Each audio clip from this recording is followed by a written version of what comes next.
here the longest? Who's been joining our meetup the longest? Maybe. You don't count? All right. Sam, how long have you been with us? Let's see. January last year. That's it? Yeah. We've been out of your office. This is our second year as of this month. So it's been 2 long years. Yeah. Cannot have been done without our supporters. Once again, I'm going to go through this little spiel. We started with only 10 people. And now, well, at the end of the night, we hope that there's going to be like 50 plus in here. They all come late because you guys are all bad examples. But thank you for coming. Let's see. We'll start the slides real quick. All right. So our mission, the purpose of this meetup is to first make friends. Our meetup has 780 members, so we have 780 new friends. Our mission is to educate and network. This business is successful through the people that we meet. We meet a lot of wholesalers, realtors, contractors, and investors, and just students in general. So, next slide. A quick introduction about who we are. I've been working with this team for the last 3 years now. I had a background in insurance and taxes for 13 years. It was kind of fun. I found that real estate was much more fun, especially with these people. This is Tom, and this is Tam. Come up and join. Yeah, can you introduce yourself too? Sure. So my name is Tam Bennett, and I have been working with this group for a long time. It's been a long time. I was a software developer for about 10 years. And once I found the opportunity to be in real estate, that's when I make an immediate jump. So I'm really glad that you're all here. So thank you for coming. And if we can provide any help to you, please come and ask us any questions that you might have. Awesome. My name is Tom Tran. So Ken and I decided to start a meetup group because we wanted to meet people back in Milpitas. So like Ken was saying, we only had like 5 people in there, and those are people who are probably at the office that have nothing else to do. Everything starts somewhere, right? So we're very glad that we're growing over time. Without Ken sparking the idea, we wouldn't have this opportunity to meet you all tonight.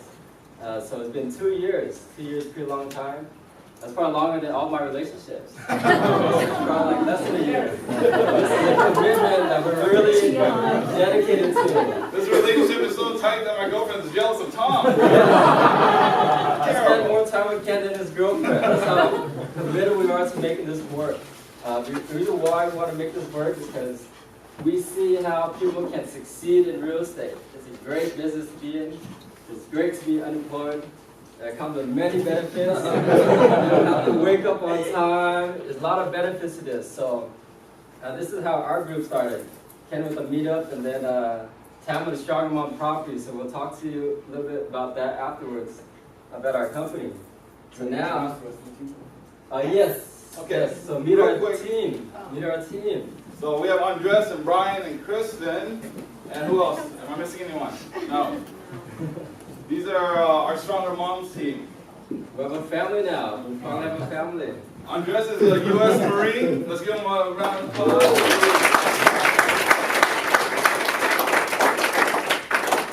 And these are our engineers. I quit their jobs. They must be out of their mind. Jump in. Yeah, you want to say a little bit about yourself? Okay, yeah. You ready to start? So I was in the United States Marine Corps for 8 years. Then I got out, went to Afghanistan, all that. Then I started going to school for a year to become a nurse. Then I met Ken at one of the meetups, and he convinced me to stop pursuing that dream and doing real estate. So I've been doing that for 3 months with them, and it's been good. I ruined his life. We're good. My name's Kristen. I come from a tech background. I used to work at Cisco Systems as a program manager for new product introduction and work on servers. I left that job, I think, last January. A year and a half now, full-time, got into residential real estate sales, And now I'm with the team here, helping them work on bigger and bigger things. My name is Brian. I got started in real estate about 3 years ago. I think that the person who really taught me everything was Tom. We used to sit in his office in the summer days wearing like short shorts, analyzing deals, and just, it was that very first meetup that he started, so I've been there since he started a meetup. I worked as a software engineer for about 7 years. Decided back in February to leave my job and start flipping houses with these guys. Awesome. Yeah, thank you. Thank you.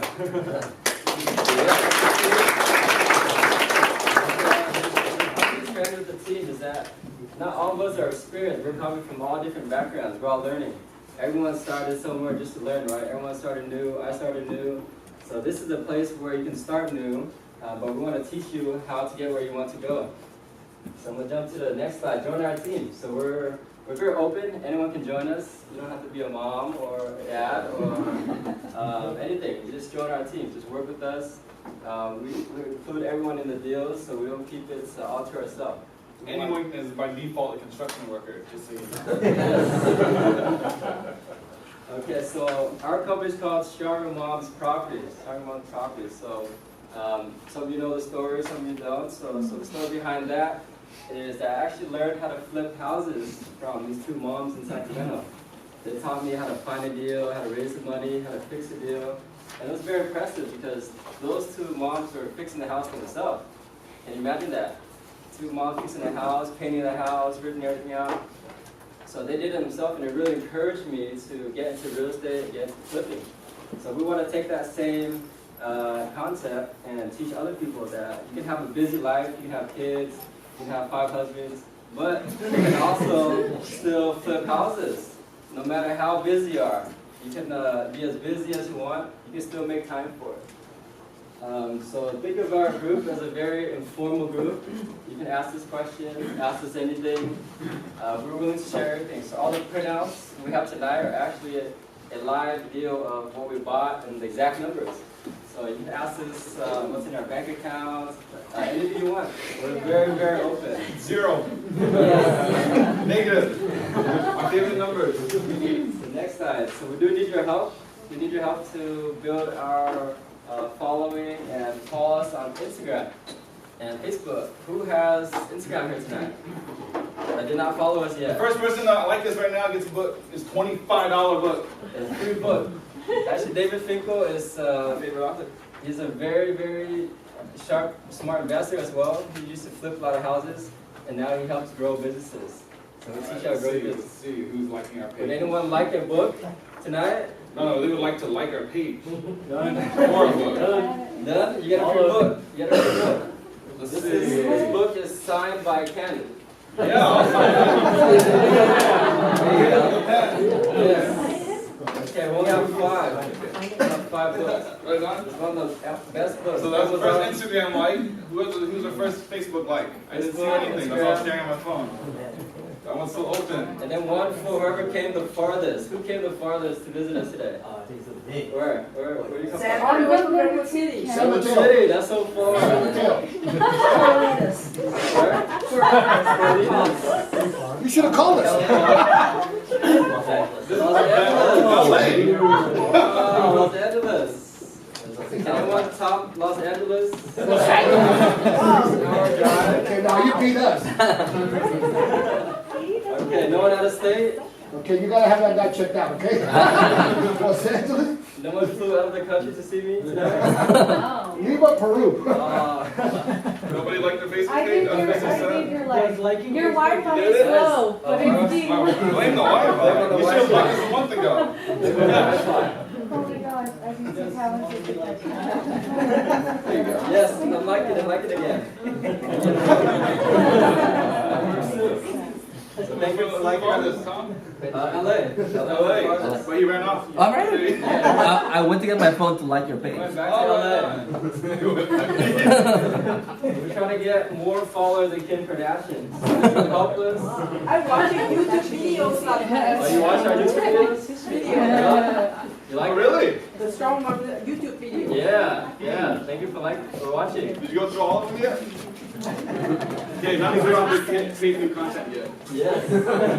So we are gonna start working on our Facebook group more and more. We want to showcase all of our deals, how we analyze it. So follow or join our Facebook group. $1,000 cash only membership fee. Just kidding. Or you take us out for dinner or something. You can join our group. Watch our YouTube videos. And here's a quick agenda for our time tonight. So 7 p.m. we start on time, right? Started exactly on time, kind of. And then we're gonna talk about flips and things like that. And then we're gonna get to know our guest speaker. We have a very special guest speaker tonight. He's gonna talk to us about modular construction, a little bit to think about, something to expand your business if you're flipping already. And then we're gonna finish at 9 p.m. So we'll finish exactly at 9, right? We'll go home and sleep. Okay. So let me tell you how we get started, how we analyze deals. So have all you guys heard of the 7%, or who hasn't heard of the 7% rule? Who hasn't? Oh, Brian? Really? You haven't heard of the 7% rule? No. Yeah, so basically you go to the mall and you hear about something being on sale. Would you buy it? It is 30% off. What are you planning to buy in the near future? Property? A property. Okay. So let's say you plan to buy a house. If it's worth $1 million in the neighborhood, what would you buy it for? 700? 700. Perfect. You're so smart. You get a book for that. Here's the percentage now. It's kind of tricky. So it's pretty. Hey, you gotta sign it. Oh, I'll sign it. Give me, I don't have a pen though. I need to do a flip and then I can afford it. There you go. You want my phone number too? No. Yes, actually. I'll put it there. Phone number, email. See how women back? All right, good deal. All right. Yeah, so we just want a discount, so we can include all the cushion for repairs, for closing costs, things like that. So 70%. So buy a house for $700,000, put in $100,000 for repairs, $100,000 for closing costs, and you want to make $100,000, right? Is that good? $100,000?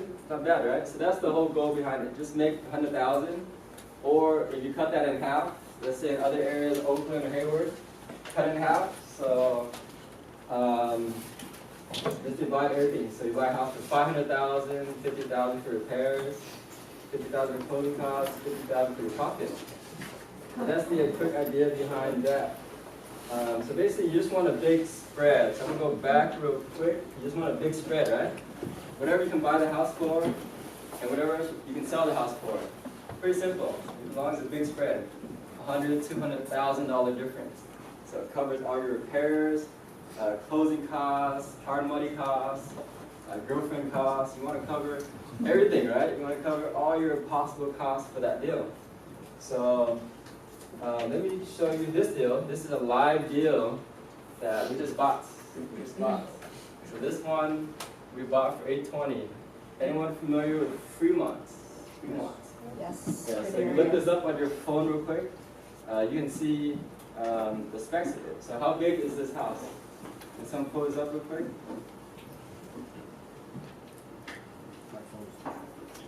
How big is this house? 1,400. 410 square feet. Wow, on the dot. That's Kristen. She actually got us this deal. She measured it every square foot by walking the whole house. So good job. So 410 square feet, 3 bedroom, 2 bath, pretty standard size for Fremont. So we're thinking we can hit $1 million. So how do we come up with 1.1? So let me show you real quick how we ran our numbers to come up with 1.1. Okay, so I'm going to log into the MLS real quick. And then we'll show you a quick analysis. Actually, let's look at a 35871 Adobe in 3 months. So this one is 3 bed, 2 bath, right? Zillow said $1 million. Is that pretty close? Is that good? Zillow said $1 million, right?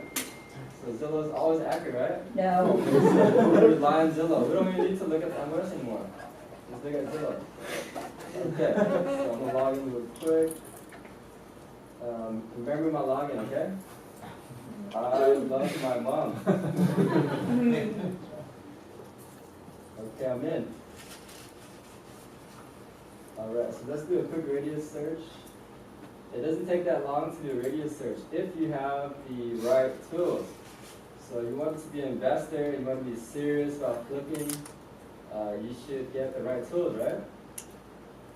So how would you get MLS access? Call you. You bother your closest real estate fan. Yes, bother them first. Ask them for the login. But if they don't give it to you, you can bribe us. Depending on how much you bribe us. Okay, so let's look at the values in the area. So a million, $1,000,000. Can we hit 1,000,000 in this area? Ours is 1,400 square feet, right? Can we hit 1,000,000? Ooh, look at this one, 1,045,000. And it's sold, right? So this is probably the highest right here, 1,000,000 and 1,060,000. So let's check it out. This sold for 1,050,000. Can we hit higher? Or can we hit that value? Let's check out the pictures real quick. Pretty nice, right? Nice remodel, nice cabinets. And our remodel would be kind of like this. So if our remodel is like this, we should be able to hit 1,050,000, right? Then hardly remodel. Or a hardly remodel, yeah. It's not really that updated. It's nice, but not really. It's kind of ugly, right? Yeah. They got that at the gas station. Yeah. The shower is outdated. So we like to do nice modern remodels. So we'll show you an example of how we like to remodel our houses. So let me show you. Hey Tom, how did Kristen find the house? Oh, good question. Ask Kristen. Kristen, Wait, find the yeah, so house. it was off market from a friend of mine who's an agent. So it's good to have agent friends, right? And it's good to be an agent because you have access to all your company's inventory. All the photos. Okay, so our house. Oh yeah. Tom, Yes. look it up on Realtor.com. On Realtor.com. Yeah, all the photos are always on there. Okay. Who works at broker.com? He's over there? Oh. That's on Realtor.com. Was this your idea? Okay, so our remodel, we like to make it super modern and nice, then we squeeze more value. So this one's a little bit nicer than the other one, right? Yes. So can we get a little bit higher if we make it nicer? And so that's our goal. We're trying to hit 1.1. So let's go back to the slide real quick. We're trying to hit 1.1. So here, current slide. Who wrote this deck? It came with the house. So I decided to use it the whole time. So purchase price 820, put in 80,000 repairs, you got 900,000, right? And then you can sell it for 1.1, gross profit 200,000. Not bad for one house, right? Not bad. And then what about hard money costs and all that? So what if you include all the hard money? So how much can we really make? I'm going to go into the Excel real quick and show you how much we can really make on one deal after all the closing costs. If I can find my Excel somewhere here on the path. Excel. Where did I put it? Okay, so let's say you don't have money and you raise the whole money from the down payment to the hard money. Let's say you raise the whole thing, right? So 820, we can get a loan for hard money. We're only down 10%. So what is 10% of 820? So 10% down. Let's say our repairs are 80,000. 80,000. That's our budget, right? Sell for 1.1 million. And then you have realtor fees and all that. Let's say repair this product for 6 months. How much do you want net? Big long yes. With no money down. No money down. 61,000. 61,000, right? that good? Bad? Good, bad? How many months did it take you? 6 months, let's say, in this case, it might take a little faster, 4 months, because a very quick, easy remodel. Very quick in and out. So about 78,000. So for those of you that are thinking, how do I raise the money, or how do I buy a house with no money? You can borrow money, right? You can borrow money from private money lenders. There's actually some private money lenders here tonight. Yeah, so who's a private money lender that would like to make 10% interest on their money? Raise your hand. Right here. You wouldn't mind making 10% interest on your money, right? Yeah, and then you help flippers fund the down payment. Yeah, very nice. How many flippers do you think you help a year? Maybe. A lot? Yeah. You got a lot of money then. I also know other investors who, because I also come from a tech field. Yes. So I also know a lot of tech people, they just looking for something safe, and then we have a property as a collaborator. Okay, perfect. Can you introduce yourself real quick? Okay. Your name and then, yeah, so everyone can kind of see. My name is Michelle. So just like a lot of you guys, my background is actually in the tech field. But I also get involved in real estate on the private lending side. So I'm open to, doing the second position, or first position. So if you want money, let me know. But I primarily fund in the Bay Area, San Francisco Bay Area. Yeah, awesome. Great, thank you. Awesome, thank you. Yes. Keep going. Private money. Private money. So I am a realtor, but I did private money for 5 years. Yeah. And so I'm a huge resource for private money. I pretty much do Wow, for down anything payments for anything. or anything. Okay. So what are your rates? 10% or? Now they're a lot lower. Really? Yeah. So 9%. What's a lot lower? Yeah, 8.5. 8.5? Depending on what. I mean, this is friends, right? And Yeah. individuals. Yeah. Okay. No points or anything. 10 and 0 if that's what Yeah. I borrowed money at, 10 and 0 or Okay. 8 and 2. Yeah. I think Michelle's doing that at 6%. I borrow money so that I can get the money. I give you 6%, okay? That's negotiating, right? Yeah. So that's good. We're on two money people right here, right? You can ask them for money. What was your name? Oh yeah, what's your name again? I'm Susanna Martinez. I don't lend the money. I have resources. Yeah, I have a resources. huge network. Yeah. And would you charge points for that? No, I don't. No? I don't make any money off it. Really? No. Wow. I just like connecting people. Okay.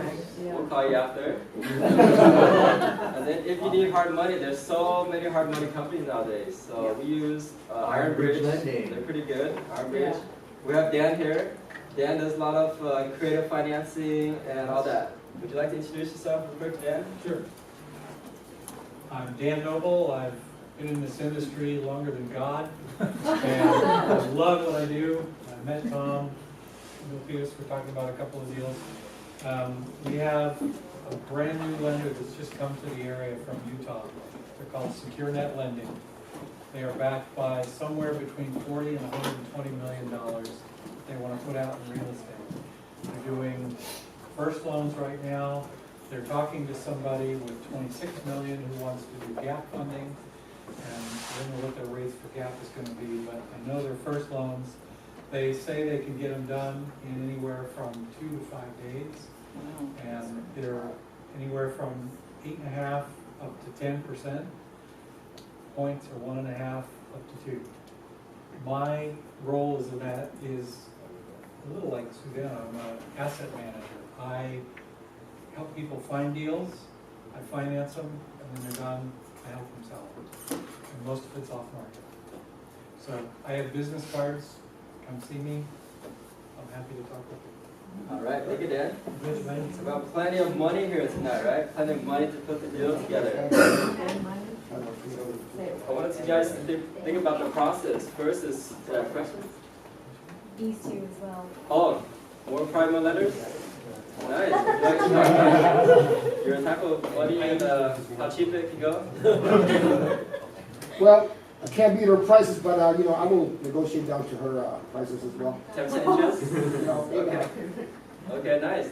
So, why don't we introduce your name real quick? Name? Percy Gonzalez. Okay, I'm awesome. Linda Steedman. Awesome. So you're borrowing her money to lend. I like that. Well, my last name's Escobar, so I called Colombia and I'll be. Nice. What's the range that, Susanna, that you guys can lend at? For low and high? In terms of for the rate? No, Oh, how much? Oh, how Low much? and high. The resources that I have, they'll lend, they have $250 million to deploy, so Okay. there's no range on a lot Per of the ones. one lender you have? Okay. Well, I have a couple that, But one Yeah. in particular? Yeah. Okay. And so then they all do any range? yeah. Okay. At Well, least our- minimum is 100,000. Thank you. Our source is There's more gotta be like, some Yeah, kind yeah, of- yeah. our source is more like for down payments, we're at about $750,000. Okay. Wow, It's good to know so that you know which to 3 million, 60 million, 10 million, 20, 1 billion. Money everywhere. So money is not hard to find, it's just finding the deal. How do you find the deal, right? So in this case, we have an agent that brought us the deal. We're going to talk a little bit about repairs before we go into finding the deal. So this one, we printed out the bids for you so you can see how the contractor broke down the pricing per job. So when you hire contractors, ask them to break out every section. They're gonna, first they're gonna say, oh, we don't really do that, we just get the whole job. But try to understand the true cost of fixing the house, the true cost. And we'll talk a little bit about repairs. We'll go through really quick about the repairs. So we'll run through repairs. We'll show you how the contractor bid on that. So the first thing on the repair bid, what is that? The first thing. What's the first step of fixing the house? Demo usually. Yeah, demo and trash out, right? Rip out everything, throw everything away. So how much should it cost to demo a 1,400 square foot house and trash out? Just imagine a lot of trash everywhere. $5 Can't grand? even walk around. $5 grand? What's that? $5 grand? 5 grand? 2 grand. Negotiator, nice. How much did this contractor bid us for that trash out? 4,500, right? 4,500. So not bad, right? Not good, not bad. We have contractors in the room. Contractors in the room. Ontario, contractor. Would you trash out this house for 4,500? No I wouldn't. Or not enough money, huh? No, I got license to do that, so I have to do a little bit more on that. Huh? I got license to do that, so usually it's a little bit more than 2,500. Really? More than 4,500? I think right now the going rate for the demo companies is, are you talking about just demo or demo and hauling? Demo and trash out. And hauling? Holding like Hauling? Hauling. Oh, yes. Down to the stuff, the whole 1,400? Yeah. 4,500. 4,500. That's what the contractor. No, the square footage is 1,400? Yes, Yeah. 1,400. Yeah. Between $5 and $7, that's what I'm seeing the prices right now. $5 to $7 per square feet. No, for the Total. Per square, per square foot. $7. I'll take It's cheaper than like a total sandwich. Yeah. Okay, what does that add up to? I'm so confused right now. But again, that's considering you're taking everything down to the studs, you're cleaning everything up. Yeah, not studs completely, just yeah. So you said this was more about cosmetic, right? Cosmetic trash out. Yeah, cosmetic trash out, I mean, you can spend $1,000 on it. Watch the video so you can see how much trash is in here. Let me show the video on our YouTube channel, which you should all subscribe to right now as we're loading.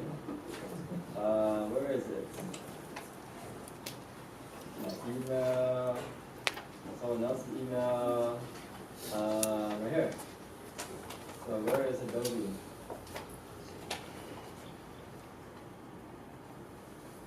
So Adobe. It's on Facebook. Free Max. So this is the original house. Let me turn this down. We'll walk around the house together. And then guys, total, to knock out this project. So we knocked out the demo ourselves by just doing it ourselves, and just brought 2 guys. We paid them $150 per day. So instead of 5,000, how come it only cost us, or how come it only took 1 day to knock it out, right? So how long does it usually take for a contractor to knock that out? And how many guys does it take? No, but seriously, I don't really get the scope. I have no idea. Oh, really? Just a small house. They left it there. So that's everything we have to rip out and trash out. The kitchen. And bedrooms. You just see No, my they did not leave the background. TV. The seller was still in the house at the time. Yeah. They did leave a lot of stuff. There's stuff everywhere. They were a big fan of old mattresses. So all that we have to rip out. Even the garage had addition that we have to rip out as well. So Taro, how much would you bid again? Or something like that? Based on that very comprehensive video. Yeah. based on that comprehensive video, between 1,000 to 5. 1,000 to 5,000? Yeah, like it's kind of tough to say that. I mean, you Well, realize. realistically, you probably do it for 1,000. Oh, really? Yeah, okay. So let's For you, I'll even work weekends for free. Okay. Call you every night. Night shifts. All the services you do. I'm just kidding. Okay, so they quoted us 4,500, but together as a team, we knocked out the demo in like one day. One day, all we did was rented out a trash can, and then we did all this yesterday in one day. One day and 2 other helpers. So let's think about this. How many people we had to help us? Maybe like 6 guys total to knock out this project. So we knocked out the demo ourselves by just doing it ourselves, and we brought 2 guys. We paid them $150 per day. So instead of 5,000, how come it only cost us? How come it only took 1 day to knock it out, right? So how long does it usually take for a contractor to knock that out? And how many guys does it take? Tom, but seriously, I don't really get the scope. I have no idea. Oh, really? what to take. Just a small house. Just a small house. Yeah, I mean, can it be done in a day? I'm pretty sure. Yeah, a day or two. A day or two. We took houses like this down to the studs, in 2 days. Yeah. So In it's, 2 days. Right? Yeah, so it doesn't take that long. So the whole point is that you can actually do certain things yourself, or you can bring on workers on your project to help you out. That way you can reduce the cost. So instead of paying 5,000, maybe just bring on a couple guys to help you out to fix the house. So think of ways how to reduce your costs. Instead of hiring them for the whole job, hire little guys that would work on the daily rates. So you become the GC in a way too. So this. Pay for your trash can. What's that? What'd you pay for your trash? Oh, $800. $800 for the big one. The No. big giant trash can was $800. Not only that, you don't have to pay a contractor to do that, you just demolition yourself. Yes, yes. You just demo it yourself. So we're trying to get you into the product so you save more money. Right. And if you want to do demo and take out some stress, you can also come to our house anytime. Break down any window, any walls. Can I ask you a question? Yes. Have you guys ever considered going into bartering where you're actually trading services for other services? Trading services. Because I do that. Yeah. I work for about 6 different companies. Yeah. Transportation for contractors, Yeah. for fleet services. Yeah. And since I have a body shop, they get into an accident, they come to see me, Yeah. they do that. If you need a demo, Uh-huh. they'll do it for you. I'll pick their car, so that is just bartering, no money. Really? Services. Bartering So services. I am actually starting that network Yeah. out of San Mateo, so we can stay in touch if you want to talk about it. That's pretty interesting. Yeah. Hmm. I have some connections. I have a lot of services I can give.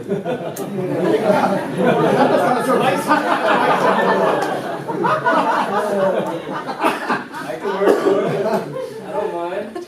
I don't do body painting, I do collision painting. Not good body service, that's the problem. All types of services. Unlicensed body service. Yeah, there you go. Very expensive services. Okay, so I want to jump into how we find deals real quick, and then we'll transition to our speaker.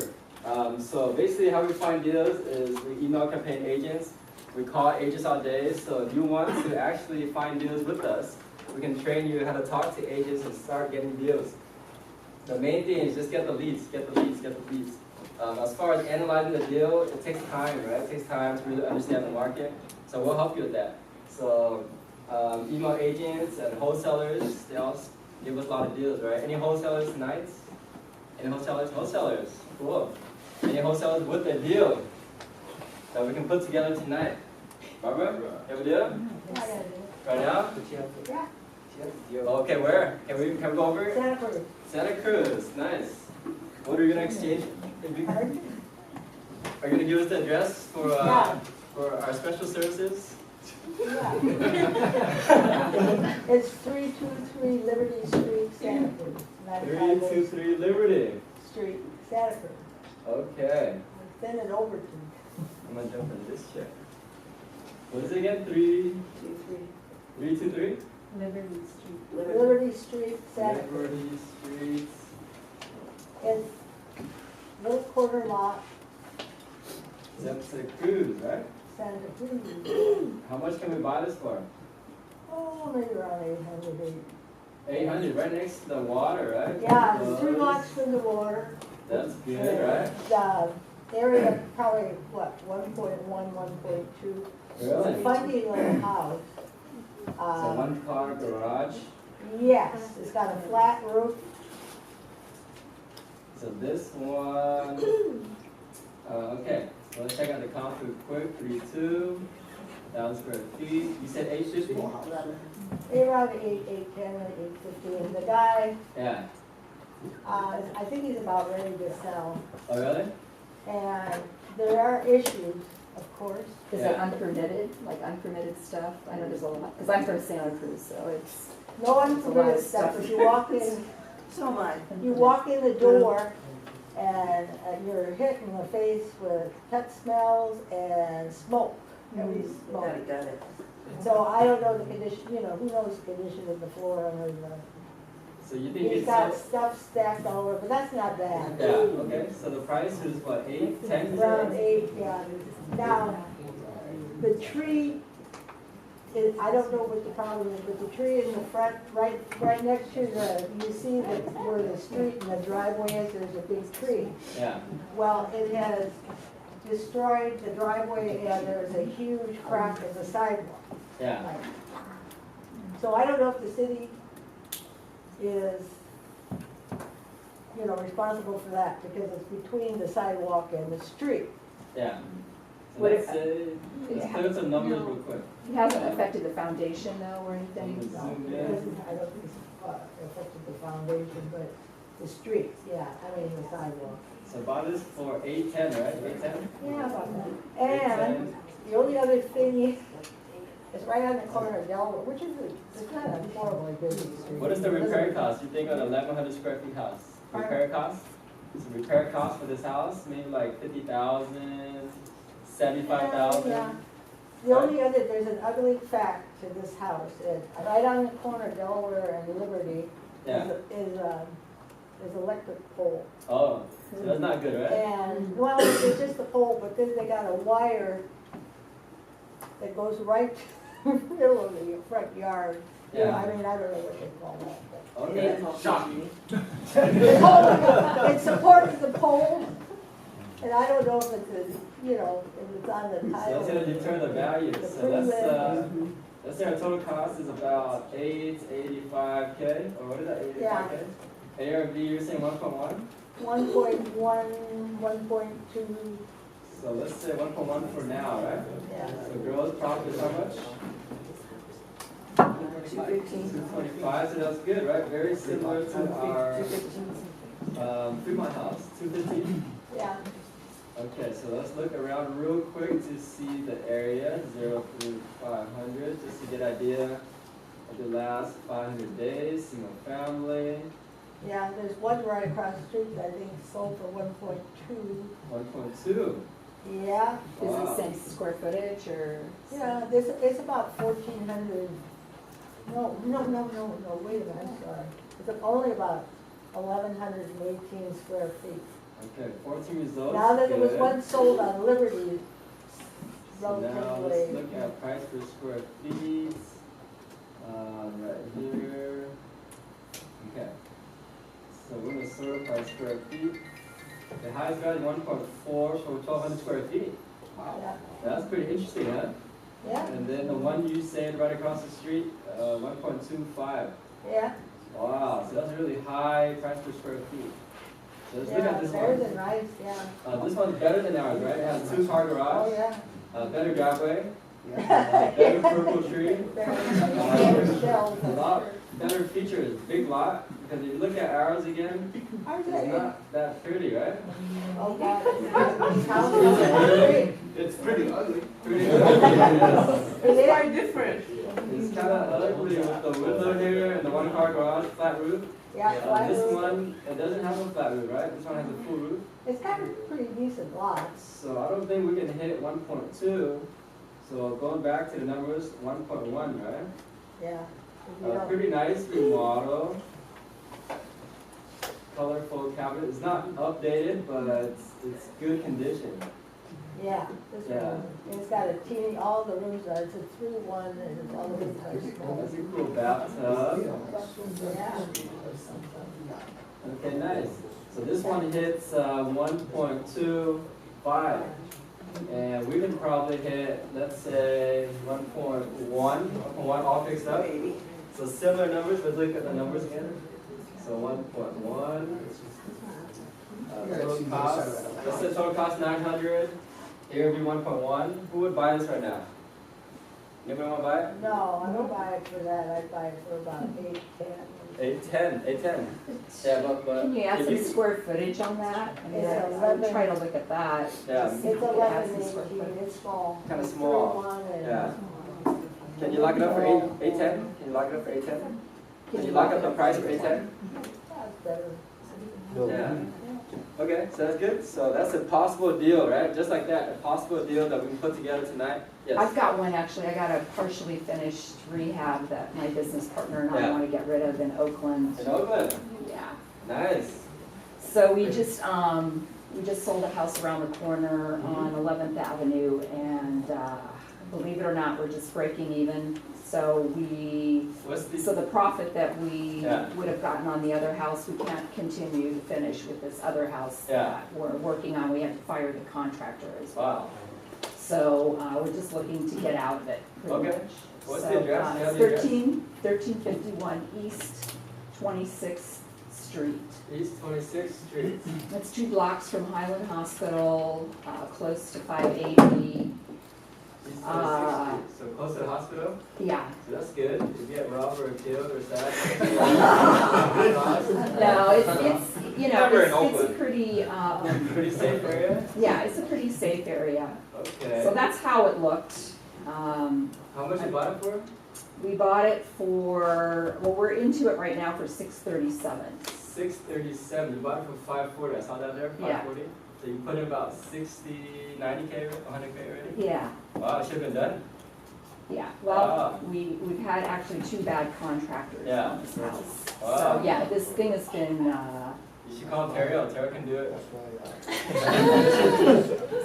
Material can do everything, right? Depending on your services.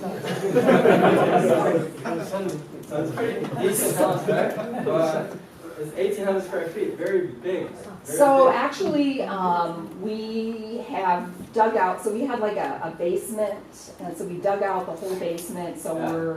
our plan was to put in a permitted 498 square foot ADU. Yeah. So that's all been dug out, we've got concrete in, we've got Yeah. framing up, we just haven't, gotten the sheetrock up for downstairs. Okay, okay. So that will be a valuable thing. So actually, the original is 1850. When it's all said and done, it'll be 2,088 square feet. That's huge.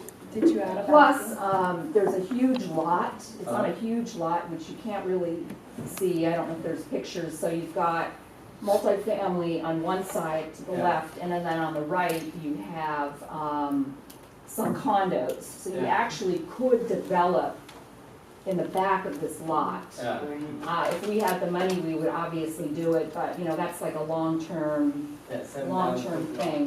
Yeah. So, yeah, we're out of money. So 640, and then maybe we need how These guys much? have money for you. Yeah, they have plenty of money. So 640, and then how much repairs? So our ARV that we got from our last Keller Williams agent is Yeah. 1.1. 1.1, really?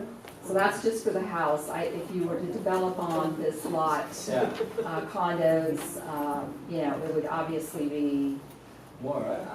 obviously be more. Okay, let's So- check out the area real quick. Where is my MLS? Where did it go? Right here. Yeah, so let's do a quick quarter mile around here just to see the values. Are we hitting 1.1? Wait, I think you're in Santa Cruz.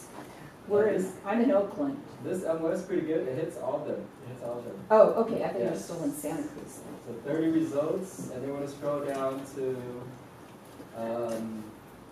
the values. So we're seeing 1,035,000. 1,035,000 is good. And it's 2,300 square feet. Ours is gonna be 2,800 square feet, you said? It's gonna be a little, 2,088. 2,088. So it's 1,850 now plus the 498 for the ADU. Yeah. So this one's bigger than ours, right? 2,300 square feet? But it only hit 1,035,000. So now it depends on the condition.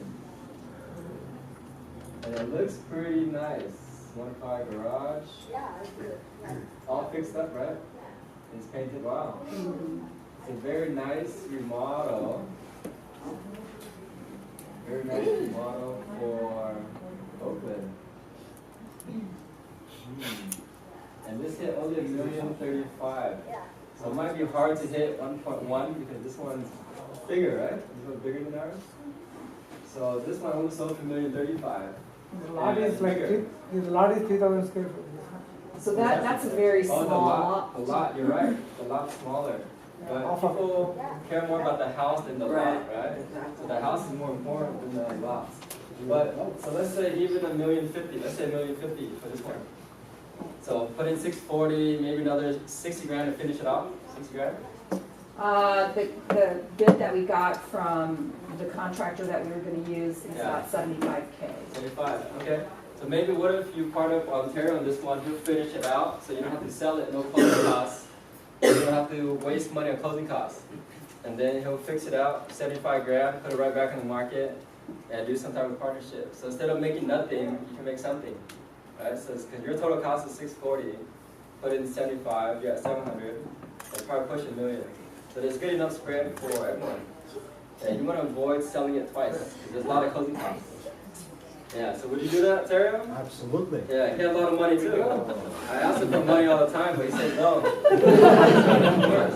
But that's how you put deals together. You just share whatever you I'll have. talk to Terrio afterwards. Yes, talk to Preston. So what went wrong with the contractor? What?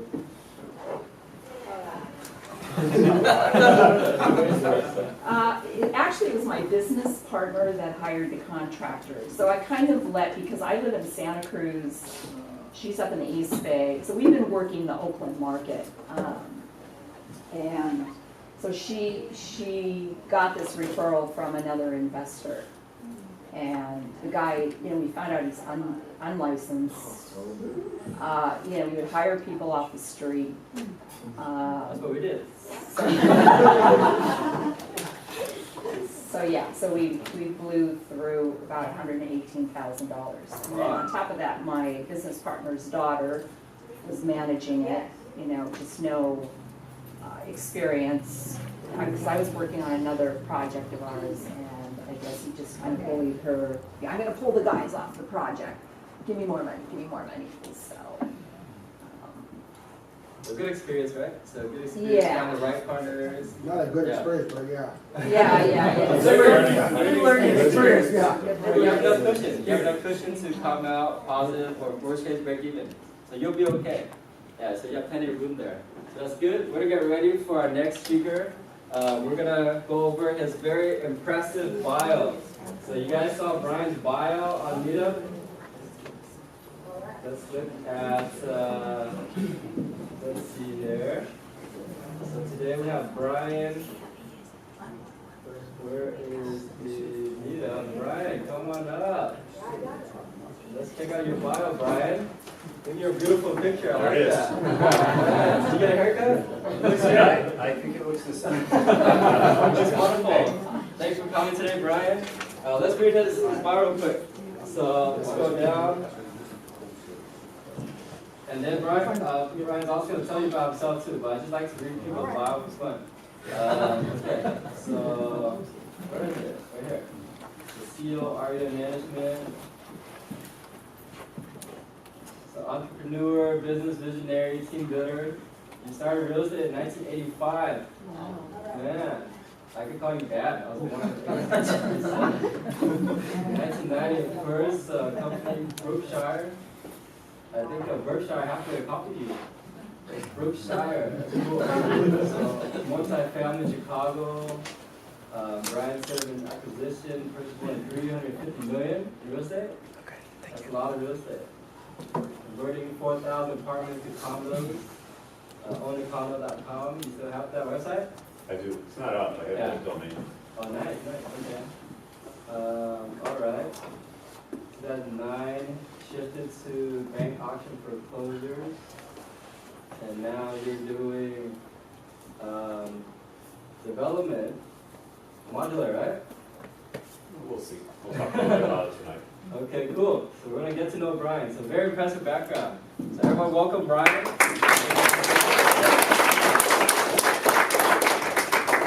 Thanks, everyone. So to begin with, this is really the first time I've met this group. I met one of the 6 guys at a meetup that I was conducting a couple weeks ago. And we transacted a couple of emails back and forth, and I talked to him a little bit about a factory that we're building. And he said, hey, why don't you actually present some information to the group? And that's kind of how we got started. So it was the first time that I met these guys from just listening to this evening. And I've been in the business for a long time. I've been in it since 1985. And I want to say to Tom and Ken and you, Brian, and Kristen in the back, you guys have done a great, great job. You really have. And they should get an applause. I've been on flippers for a long time, and the way you conducted yourself, just the quickness of it to teach all these people, great job. And I can see why things are growing for you guys. So, to my career, I did start in 1985. I was born and raised in Chicago. Any Chicagoans here? No, not at all. How about any? Indiana. Well, that's good. I was going to say next Midwesterner. What part of Indiana? I went to Bloomington. Very nice. Okay. And I went to. I actually got an auction designation at that. What's it? IU. Exactly you. Wisconsin. What part? Waukesha, near Milwaukee. Nice. I had a home in Sturgeon Bay, Wisconsin. Yeah, in Door County. Yeah, vacation. So, born and raised in Chicago. I got into the real estate business in 1985 as a commercial real estate agent. What's the difference between commercial and residential? Does anybody know what commercial is? 5+ apartments, but it's office buildings and retail and shopping centers and that kind of stuff. So I did real estate brokerage for 12 years of my career. Okay? How many people here are actually realtors? Can I see like way up? So we have about maybe 10 realtors in the audience. Okay. And how many people have actually flipped property? Actually done flips completely, like, so you got about 6. So half paid and counts? Say that again? Half counts? Yeah. That's funny. I'm in the process. So I did commercial real estate for 12 full years, full time. That's what I had done. And then in 1997, I was 33 years old. So if you're trying to do the math, I'm 54. I'm 54 years of age. 1997, I bought my first apartment building. It was a 30-unit apartment building, southwest side of Chicago. And the idea was to turn it into condos. So I raised capital. I needed $1 million. I raised $300,000. And the other $700 I got from a bank, along with an extra $100,000 to start my rehab. It was an 80-20 loan to value, if you guys understand that. I completed it in 10 months, and I made 102% return for my investors on my first deal. Okay? What do you think happens to your investors when you make them 102%? Say it again. You get more money than the next one. What do you say? They love you. They give you their money back, and they also give you their friends, and that's exactly what happened. I ended up getting from the first deal I got 4 investors, I ended up multiplying it, and I got 16, 20 investors. They said, here, go do it again. And I did it again. I bought 3 buildings in 98, 4 buildings in 99. Between 97 and 2007, I bought 4,000 apartments and converted them. So that's a lot of my background on the conversion side. What happened in 07, 08? Crash. Right, and you couldn't buy buildings, fix them up, and sell them retail anyway. And by the way, Michelle, I didn't know she was going to be here tonight, and she's legitimate too. This lady, if you do want to get a hard money lending, go to her. She's good. So in 2007, 2008, it turned out that we couldn't buy a building, fix it up, and sell it retail because the wholesale market came into play. Wholesale meaning what? Say that again? Bottom price. Yeah, the wholesale market competed with the retail and took all the retail prices down. So we shifted into auctioning for banks. Anybody auction in this room? You guys know what auctioning is? Yeah. Automobiles, but not houses. Say it I loud. said automobiles, but not homes. Okay, so we got into that business. We got into the auction business. And I found it fascinating. It got into my blood. It was just something that kind of took me over. I was really into this, you can feel the energy at an auction. And many times people will come into the room saying, we are only gonna bid this. You know, husband-wife team, they come in, we're only gonna bid 900,000. But before you know it, as the competition heats up, it's amazing how people will actually go up. It's happened to me as a buyer at an auction. You can usually eke out the best dollars for a seller in that environment because of that competition, that back and forth. So I really like that, and I like from the buy side, from the auction standpoint, the buyer has the ability to control their own destiny.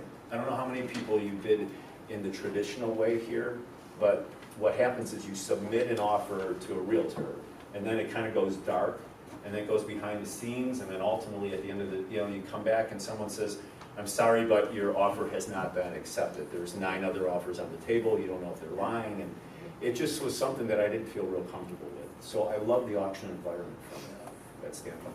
Has anybody actually bought at auction?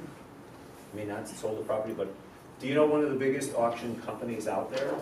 Is anybody? Yes. I bought it auction.com. Yeah, auction.com. Auction.com, Hubzu, those type of environments.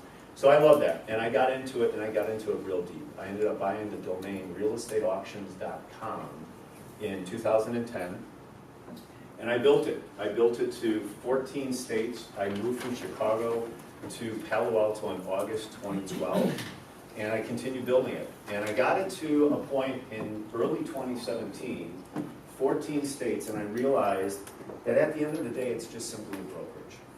And brokerage is, if you own a brokerage, I've seen a lot of realtors, hold up your hands, but who actually owns a real estate company? So you guys are all realtors, right? All right, well, I own real estate companies, and they don't make a lot of money at the end of the day. Brokerages make a sliver. Most of the people that sell real estate make 80–90%. What's your split, like for you, Krista? What's your split? 75. 75, what that means is that when she closes a deal, she gets 75, and then the broker probably gets a certain percentage, and then the owner gets a sliver. They don't get that much money, okay? So you have to really multiply it, like a Keller Williams, multiply it by the tens of thousands of agents before you're really actually making any money. And we thought we could do that with real estate auctions, and we were doing that well, but we hit a point, we realized, you know what, we can build this to 50 states and 6 countries, but we're still making this sliver, and it's not as much money as if you flip property. So getting back to, in my career, I had a chunk of it where I did real estate brokerage, 12 years. And then I did real estate acquisitions for 10 years, buying properties, fixing them up, and selling them. That's where real money is made. Then I got back into brokerage, back into real estate auctions, and made a little bit of money. And then in early 2017, I decided to get back into acquisitions again. Did 4 little simple flips. I did 2 in LA County, kind of what these guys are doing here. Just fix and flip, and quick 20% return on our money. Took 3 or 4 months. Really simple, easy stuff. We bought a RV park in Tucson, Arizona. There were 32 units there. That's going really well. We're not done with that, but we're going to probably make 100–120% return on it. I bought a home in Palo Alto a couple months ago. That's a tear down. So it's not like you guys are doing. We're actually tearing it down. I bought a home in La Jolla. Anybody familiar with La Jolla, California? Right above San Diego. We closed on that May 26th. That's our most recent. And that's kind of what brought me today here. So I'm in the process of tearing this home down in La Jolla. And one of my directors, we have 9 directors in the company. They're acquisition directors. They go out and find properties for us, and they're partners. They actually have to invest inside the company to be part of the company, okay? I have a director in San Diego. She finds a property in La Jolla, and she says, the numbers are good on it. We always look to get at least a 20% annual return for our investors. And this one looked to be about 30–35%, but she said you have to actually buy it and build a modular home on it. And I said, modular? I mean, my first impression of a modular home. Does anybody know what modular is? Prefab? So you said prefab, and the answer is yes. And you, yeah, so what do you know about it? Well, I know about Blue Homes. Okay, so I know Blue Homes. They, yeah, they got bought out by Factory OS, right? Okay. All right, so I had no clue a couple months ago what a modular home was. My first thought was it was a manufactured home. Manufactured are more like mobile homes in comparison to what a modular home is. So modular is actually constructed very similar to a traditional built home. It's actually inside a foundation and bolted, and it's actually a stronger home at the end of the day than actually traditional stick built. Manufactured is like a mobile home. It's not built in the same standards and so on. So as I got deeper into it, I started to realize some of the benefits of it, and that's kind of what brought me here today. So I'm going to talk a little bit about modular. Before I get started, is there, Tom, you wanted to ask me some questions before I actually teach this curriculum tonight? Just basic ones, like how did you even start? So for all the new people, how did you even start real estate, and what made you get? All right, well, it was 1 in the morning.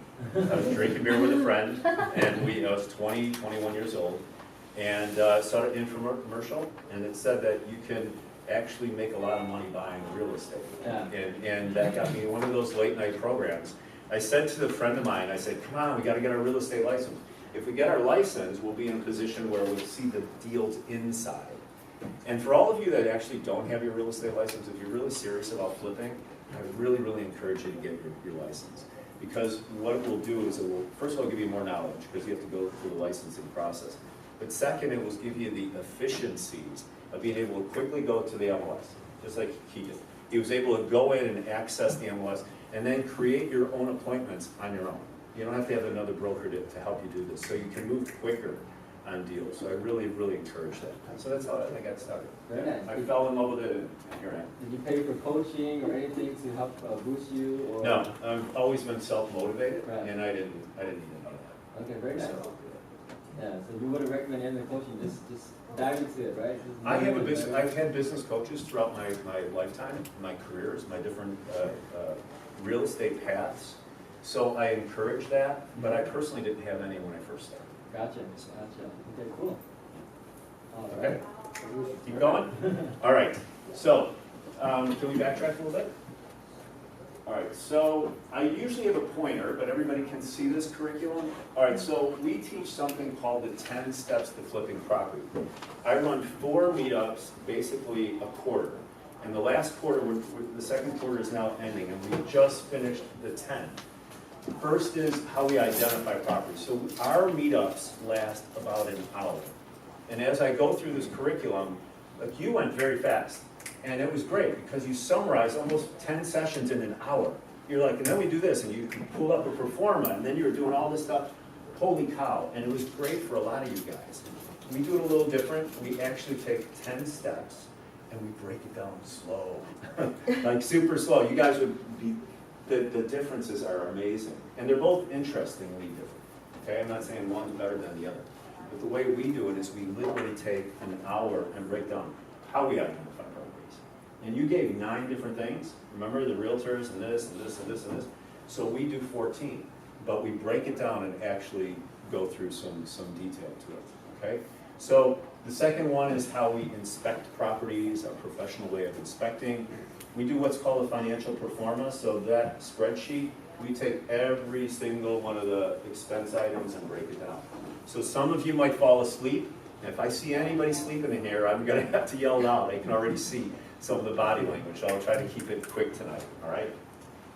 How we make offers, how we raise capital. By the way, we participate in our investments, but we typically create an LLC. And let me give you an example of the La Jolla property. So we just bought a property in La Jolla. We needed $1.2 million to buy that property. We raised all of the $1.2 million through investors. So what we do is we divide, let's say this part of the room is La Jolla investors.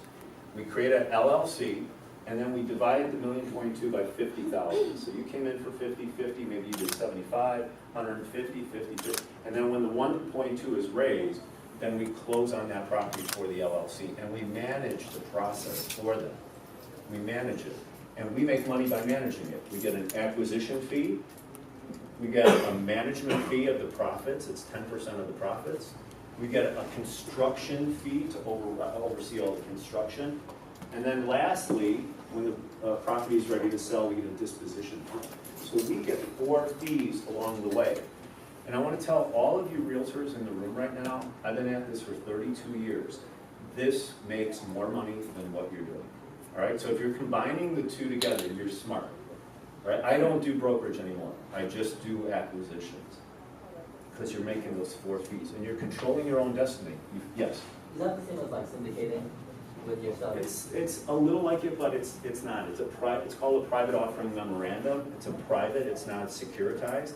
So basically that's what we do, okay? So back to this. I'm teaching step 9. As we go through business agreements, we go through property management, construction management, modular construction is typically a step that we teach in the 10 steps. Can I put you one step back? Sure. What's the reason for the LLC? Well, it's a company, right? And Yeah, everything. limited liability company, right, or corporation. Right. What's the purpose of it? Well, it's the company that buys the piece of real estate. Okay. And when that piece of real estate in La Jolla is sold and done, we close up that LLC. Because this group of investors will never be the same in the next one. That's basic. Yeah, when we're expecting to buy about 1,000 properties over the next 5 years, all of them will be different LLCs. Okay. With all different investors in them. I understand. Okay? So that's what we do. So tonight, I'm going to be teaching modular construction. It's a little off for me, because usually there's momentum that builds all the way to the final flipping mastery. So I've been asked to talk a little bit about modular construction tonight. Any questions about my career or anything before I go into this curriculum? Yes? Quick question, why are you teaching modular construction? Well, I teach the 10 steps. And when I approached Andres back there, I said, hey, we're building a factory and we're involved in looking for partners. Are you interested? And we'll talk a little bit about that at the end of today. He said, well, we've got a WEOM class that basically has about 40, 50, 70 people in it. Why don't you come and talk a little bit about it? I said, well, if I do that, I want to make sure that I at least give you guys some education along the way. And they've asked me here. So, all right? Yes? When you were probably in a couple different deals in 07 and 08. So how did you deal with hedging risk around that time? And Great question. So we bought apartment buildings that were in Chicago, no more than 100,000 a unit. Actually, they range between 33,000 a unit, which was my first building, and the highest was 90,000. So when the slam came, when it hit, we were at a point where we could actually rent out our units. We still own about 450 units from that era, literally, and they're just rentals for us. So we never got hit hard. The people that bought units higher price per unit, they could not cash flow. So ours cash flowed enough to where we actually own property. So, great question. Yes. When you say we still own 450, like who is the we and LLCs, my partner and I back in Chicago. Yeah. Yes. So the way you structure a deal is by bringing investors to buy on that property rather than go to a lender. And then that's right. So we will go to a lender, like for La Jolla. Our team here bought the La Jolla property, cash. So it was a $1 million price tag for the land that we're going to knock down and put a new home on. But we'll do construction financing for the home that we build. We're going to build we need $700,000 for the construction financing. We're going to get a loan for that. Okay. Yes.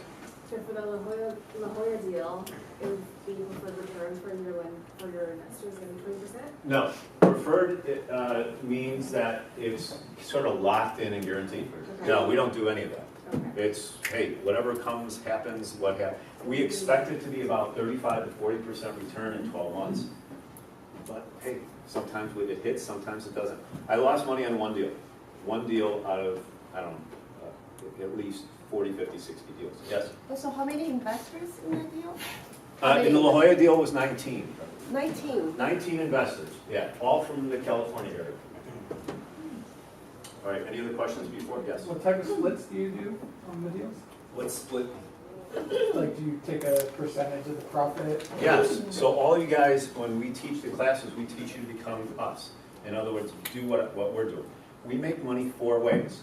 So when I bought the La Jolla property, what do we get? Acquisition. Right, acquisition, realtor fee. So all you realtors in the room, you're identifying properties and then you're closing on them, getting a commission, and you are the buyer. Because then you're gonna put together the group of investors that wanna do this. You're the professional, you know what you're doing. Most of the people in this room are doing this all day. And what does that mean?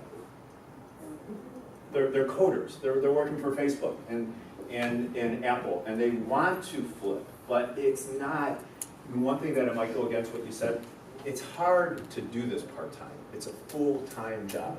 In fact, there's 3 full-time jobs. You have to find the property, and that's a full-time job. You have to manage the process, that's full-time. You also have to raise capital if you do it the way we do it, and that's a full-time job. You can't do this part-time and really, really do it to a great level. So, yeah. Yes. So you're always getting paid first before you pay your investors, that's what you're saying, right? With all these fees, right? We make about $100,000 to $150,000 on one single home that we do. So La Jolla close, you get 2.5% commission, that's $25,000. Then we get 10% of the profits. We raised $1.2 million. You guys are mathematicians, if we make 30% on it, we're basically making about $400,000. We get 10% of that $400,000. It's $40,000. So 40 plus, let's say, call it 25 on that 65. We get 10% override on construction to oversee the construction. It's going to be a $700,000 fee. That's 70. 70 plus 65 so far is 135. And then I'm going to sell it for $2.5 million on the exit. I get 5% commission. That's 100. 100, whatever I was at, 160. That's 260. Half of our fees are split with the people that raise capital. So we, like for instance, can you stand? Is that okay? This is Wei Wei Chen, if you can give her a hand. She raises capital in our company. So she's got a network and investors that want to invest in our deals. She puts them in along with 6 or 7 of the other people inside our company, and they get half of the fee structure. So we split it half and half with the one that finds the deal. So that's how that's done. One that finds the deal or finances the deal? Finds the deal. Finds. Yeah, so I found it, I'm managing it, I'm watching the construction, I'm doing the disposition. You get half. I get half. They don't do anything anymore, but that's a full-time job. That's, you know, it looks as if they're just giving the referral, full-time job. Okay? Got it?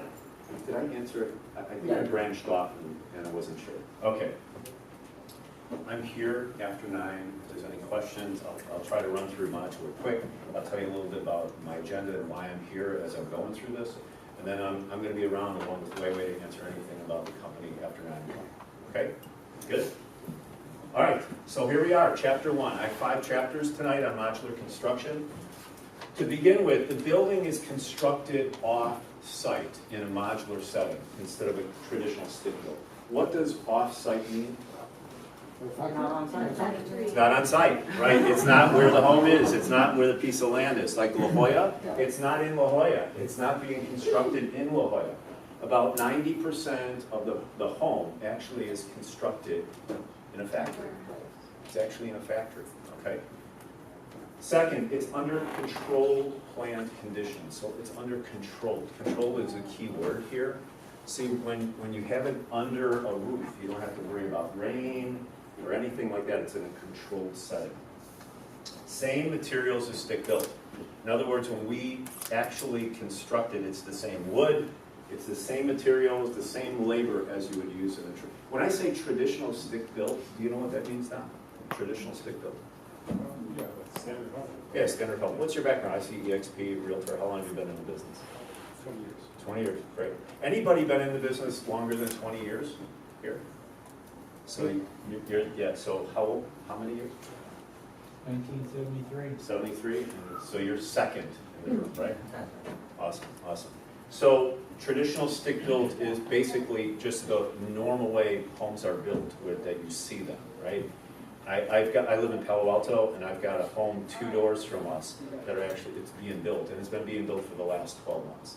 So you hear the jackhammers, you hear everything that's going on all day long, 2 doors away. All right, so it's the same materials, it's the same code and standards as traditional stick built, right? What I'm gonna do is kind of stick on this side as traditional, and this is gonna be my kind of back and forth. This is Modular, this is traditional stick built. Produced in modules, and that's why it's called modular. So modules are these rectangles that are, after they're constructed, they're all put together. And we're going to show you some pictures on that.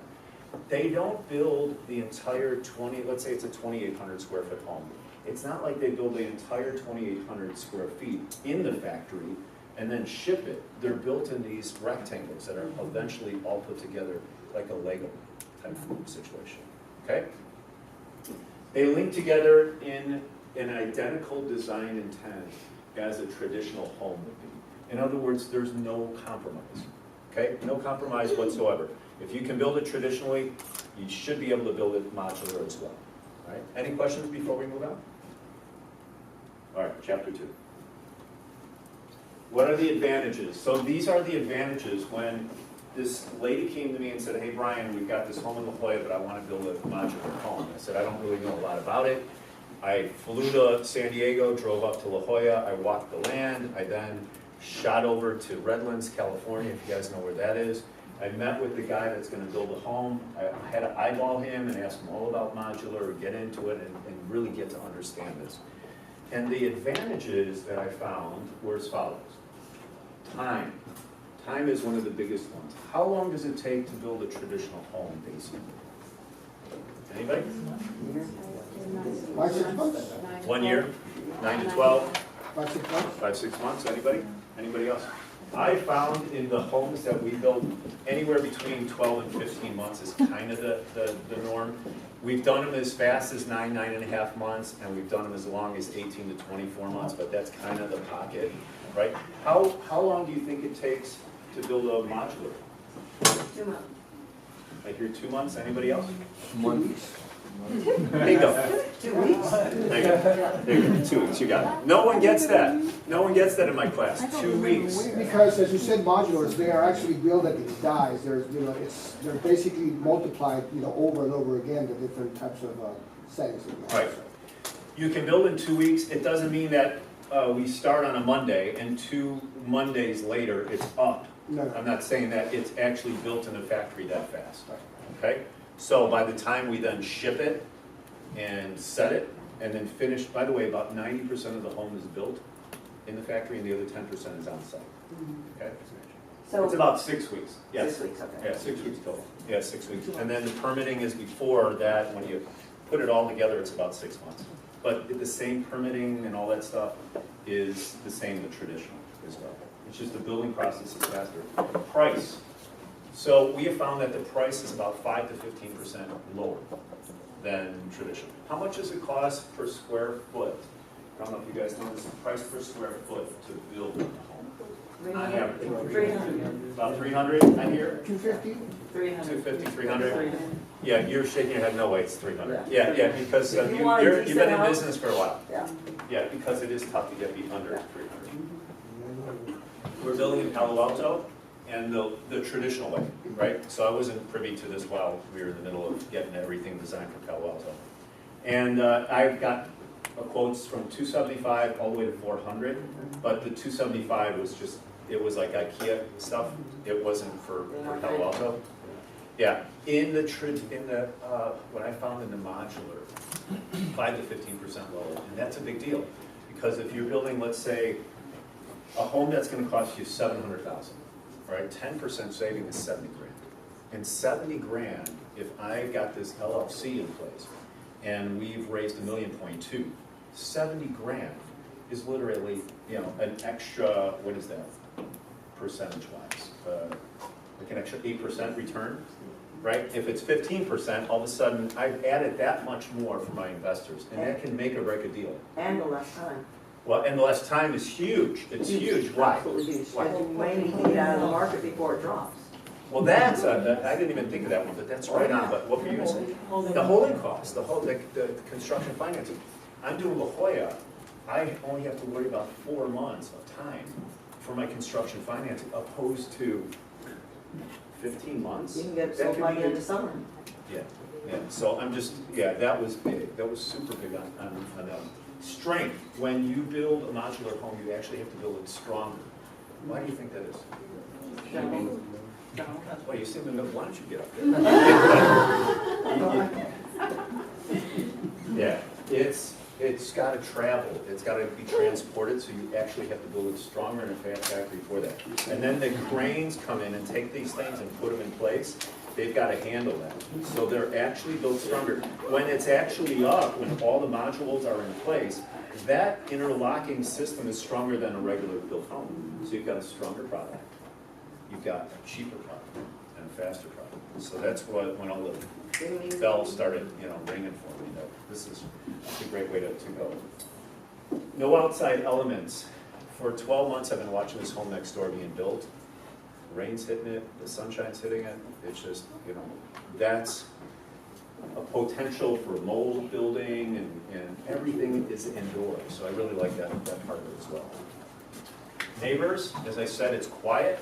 You don't have to worry about neighbors next door. All of a sudden it goes up, and when it actually goes up, you know how many days it would take to actually put the modules in place? It's about 2 to 3 days, and it's up. It's actually, the whole house is up, 90% of it, and then we do the last 10% on the site. So contractors like it because contractors are working indoors instead of in 100-degree heat. Like today was a hot day. You don't have air conditioning on site. At the factory, it's controlled and it's air conditioned and so on. So contractors seem to like it. It's a little bit easier on their bodies. There's less travel. There's studies have been done that there's less accidents opposed to on-site. So that's and then reliability. I can kind of pick a day where I know exactly when that house is going to be built, opposed to the other side, the traditional side. It's not reliable. And why wouldn't it be not reliable on the traditional side? Things can happen. Such as? Injuries. Bad contractors. Big contractors, big. Hurricane. Yeah, weather related. Good. I was thinking another advantage would be no contractors. Just for that 12 months of not having to have contractors, like her situation, where you have contractors that do. Poster child for that. Well, if you guys have, has there anybody been here that has actually GC'd a home from start to finish, from foundation all the way to end? You have, so you know what it really takes to handle the management of each division, those contractors. One slips up in the middle and everyone's scheduled, it stops. It's trickle effect. It does have a trickle effect, it's horrible. The permitting process also is something that's done in the factory for modular opposed to on site. So you don't have the village wait. The state comes out and approves it. Because when you build a module, you're finishing it off. Like this electric, this is finished. So the wall goes up and this electric is put in place. It's done. How can the guys analyze what's behind the wall? They do it in a factory. So when the modules are done, they're done. I mean, there's paint, there's kitchen cabinets in, there's refrigerators in, everything is done.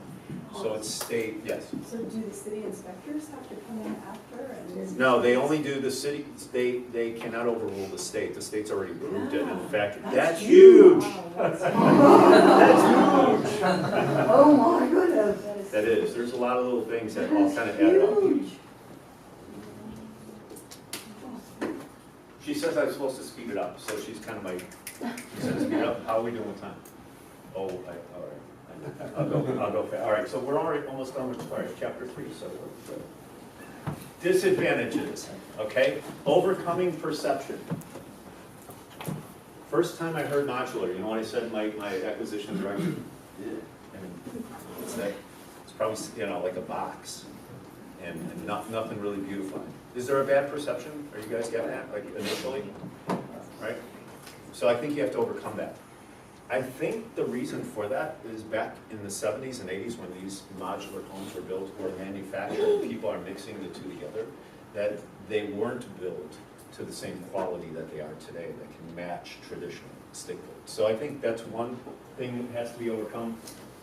Not all homes can be built. So what does that mean? When I find a lot that we want to build, I call the guy, the modular guy, and say, can we build there? And 8 of 10 times he says yes, but a couple times he said no because of power lines, Sometimes we have to get these modules down tight streets, and that's not possible. So I think those are the two things that have stopped us. So it's not for every single lot. Number 3, capacity, not enough factories. There's not enough of factories to build all of the modular, the people that want to build modular right now. There's a backup. And I think the more contractors know about modular, eventually it's going to get take hold, and more people are going to want to do this. So right now, there's a deficit of factories. Financing. Is it easier to get financed for a home or construction financing? Home. Yeah, for sure. Home financing is a lot easier than construction financing. Construction financing for modular homes is a whole different level, because the banks are used to the 12 to 18 month run. And in modular, we need most of it up front, and then it's done in about 3 or 4 months. Regular banks are used to 12 months of financing. First it starts out with foundation, then framing, and then all these things happen for 12 to 18 months. And they're just doing small little draws, right? Who does a construction financing? Do you do modular construction financing? No, see, there we go. Why?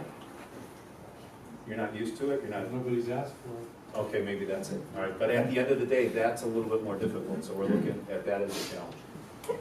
Limited finish work. So finish work means that the cabinets that I'm choosing, the marble countertops that I'm doing, the factory that's building this in, sometimes there's limitations with that factory.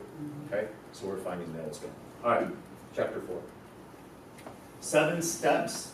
We start out, as soon as I find a lot like this La Jolla lot, what I basically did is I called the modular company and said, can we do this?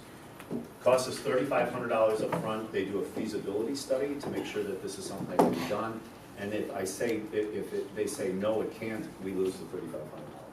So that's how it starts. If I say yes and the lot looks like it's good to go, then what we do is we put that into the construction. The $3,500 is put towards that. We go into a conceptual design, which is really just simply an architectural design on the house.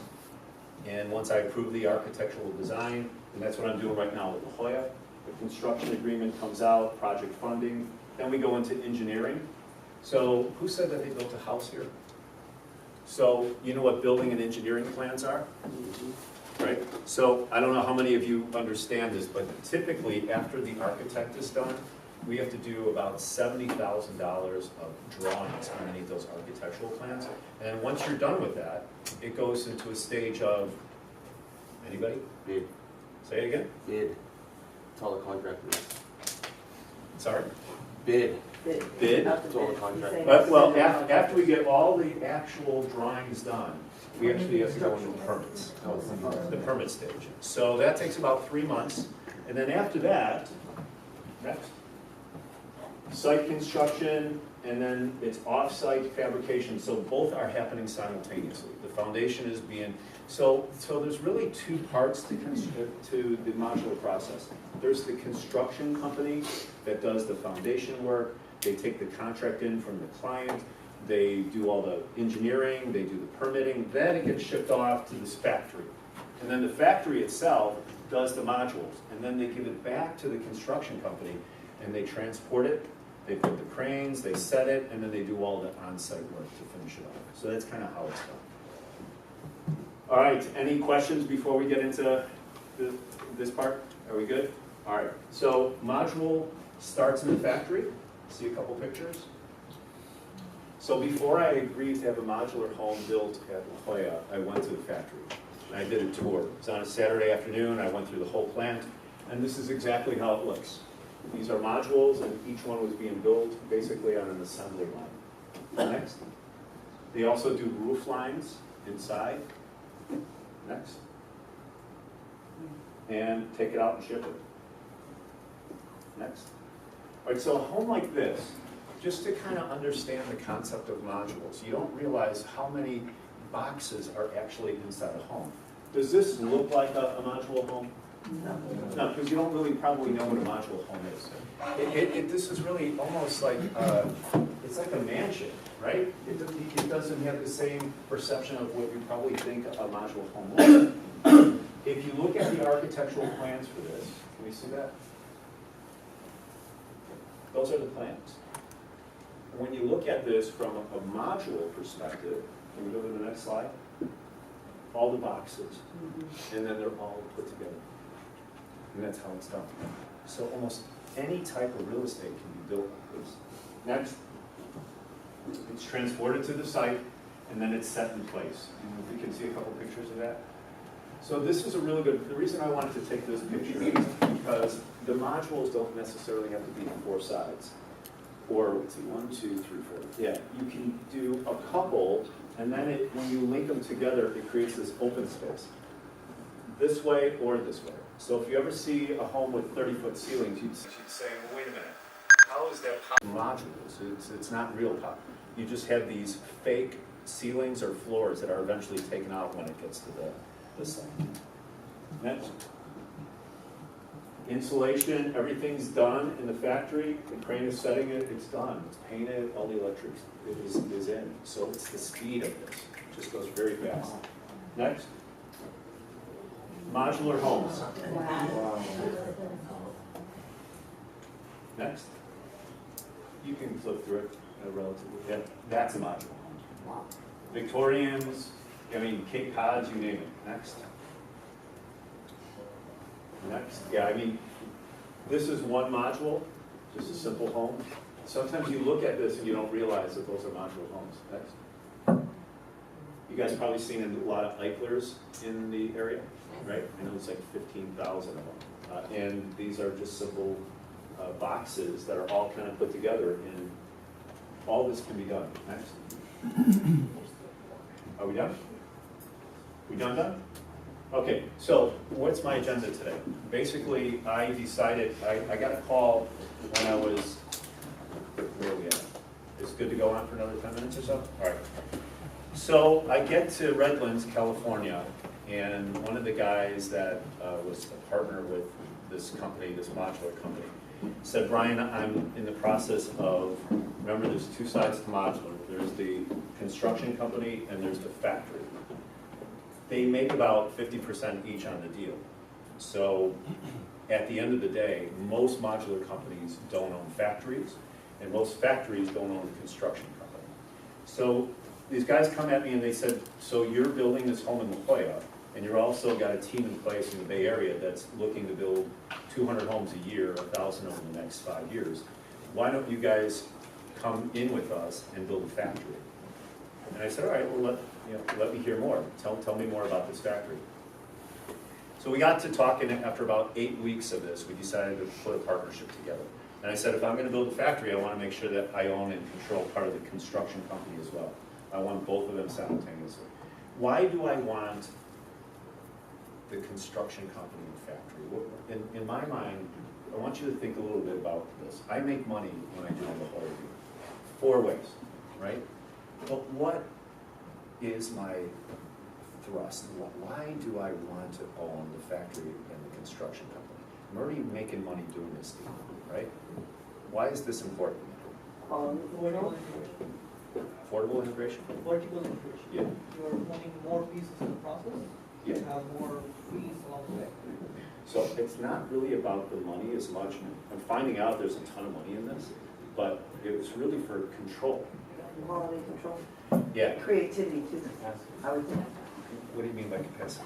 You can, I mean, you're not competing with other potential builders for the capacity of the factory. Yeah, well, you know, from my perspective, when I'm building for my La Jolla team, I want to make sure that the 2 things that I find in construction is, number 1, the cost of my construction is never set. It always seems like when I go and I don't control the construction side of the fence, it's all over the place. Contractors will come in at this price, and then eventually they're there, or they've come too low, and then you can't find them, and you're stuck. Who was the lady that was doing the Oakland home? I was facing this. Were you doing Oakland? No, it's me. You're Oakland, and you said a sob story of, oh, I had this horrible situation with these contractors, right? I want to control the construction side, right? For the pricing. And then number 2 is I want to control time. That it's my factory, and we can build it, I can prioritize my deal. So that was the 2 things that really got me I want to own part of this. So what I'm looking for in this audience right now is partners. People that we're interviewing people that may want to be investors in this with us. But we like strategic investors, people that like the idea of not just simply buying into this for the idea of making a return on it, but maybe coming in and having us build subdivisions of homes. Kristen, it was you? Yes. With the idea, so we integrated Tesla smart home technology with the modular concept, and we're doing the two together. What's Tesla's smart home technology? Roof tiles. Does anybody ever see a solar roof tile by Tesla? Combined with their Powerwall battery, and basically it powers the entire home, net zero, where you're not paying any electric bill, any heat bill, nothing. So we're kind of combining the two together and creating this communities of Tesla smart homes. So we have right now 72 smart homes that are being built out of this factory as soon as we're up and running.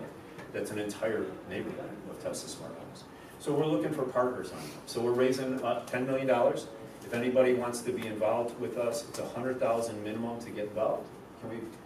So we're calling it S2A Modular and S2A Factory. S2A is Sustainability Advanced to a Higher Power.